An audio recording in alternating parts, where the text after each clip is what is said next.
सोलापुरातील गणवेश उत्पादकाला bogus GST number काढून 16 लाखाची फसवणूक केली आहे। कर्नाटकातील बागलकोट जिल्ह्यातील मोठ्या शिक्षण संस्थेकडून ही फसवणूक करण्यात आली आहे। सोलापुरातील 76 वर्षीय चंद्रकांत चव्हाण असं या फसवणूक झालेल्या व्यापाऱ्याचं नाव आहे। या वयोवृद्ध व्यापाऱ्याकडून जीएसटी काउन्सिल, केंद्रीय अर्थमंत्री यांच्याकडे पत्रव्यवहार करूनही संबंधित शिक्षण संस्थेवर कारवाई झाली नाही। या फसवणुकीबाबत सोलापूर कोर्टामार्फत फसवणुकीचा गुन्हा दाखल करण्यात आलाय। मात्र पोलिसांकडून कारवाई होत नसल्यानं व्यापारी हतबल झालाय। 76 वर्षीय चंद्रकांत चव्हाण मागील 3 वर्षापासून 16 लाखाच्या बिलासाठी धावपळ करत आहेत। मात्र साफ नियत सही विकासाची घोषणा करणारे सरकार या व्यापाऱ्याला न्याय देत नसल्याचं पाहायला मिळतंय।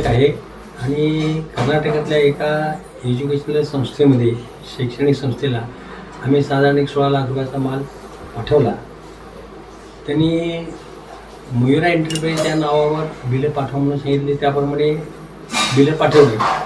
परंतु मयुरा एंटरप्राइज ही संस्था एका खोटी संस्था आहे आणि एका ओपन प्लॉटर ही संस्था नोंदलेली आहे आणि त्यांचं जीएसटी नंबर नंतर त्यांनी कॅन्सल केलेला आहे। आम्ही जीएसटी भरलेली आहे, परंतु 16 लाख रुपये पेमेंटसुद्धा आलेलं नाही आणि आमचं जीएसटीसुद्धा त्यांनी म्हणजे त्याचा फायदा त्यांनी घेतलेला आहे। जीएसटी डिपार्टमेंटनी यावर काहीसुद्धा कारवाई त्यांच्यावर केलेली नाही। आम्ही जीएसटी डिपार्टमेंट विजापूर, बागलकोट, बेळगाव सगळीकडे पाठपुरावा केला, तरीसुद्धा त्यांच्यावर काही कारवाई झालेली नाही। आमच्याच एका लहान व्यापाऱ्यावर 16 लाख रुपयाचे फसवणूक करणे ही अत्यंत निंदनीय बाब आहे।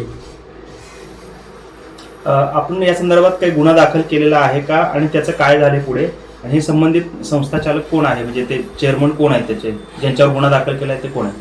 ते चेअरमन माधुरी बसवणगौडा मुधोळ म्हणून एक बाई आहे, ते त्यांचे चेअरमन आणि प्रेसिडेंटसुद्धा आहेत। त्यांच्या विरुद्ध आम्ही जोडवापेठ पोलीस स्टेशनमध्ये अर्ज केला असता तिथे काही इलाज झाला नाही। मग आम्ही कोर्टामध्ये क्रिमिनल केस दाखल केला। वर्षभरानंतर कोर्टाने स्वतः म्हणजे संज्ञान घेऊन त्यांच्यावर क्रिमिनल दावा दाखल केलेला आहे। काय आपली मागणी आहे आणि आपण कोणाकोणाकडे या संदर्भात जीएसटीची जी काही सगळी फसवणूक होते कोणाकडे तक्रारी केलेल्या आहेत? आम्ही जीएसटी डिपार्टमेंटच्या विजापूर, बागलकोट, बेळगाव आणि जीएसटी काउन्सिल, इंटेलिजन्स डिपार्टमेंट त्यांच्या सगळीकडे आम्ही त्यांचा पाठपुरावा केला, परंतु कोणाकडून आम्हाला समाधानकारक उत्तर मिळालेलं नाही। त्याच्यामुळे आमची खूप कुचंबणा होत आहे।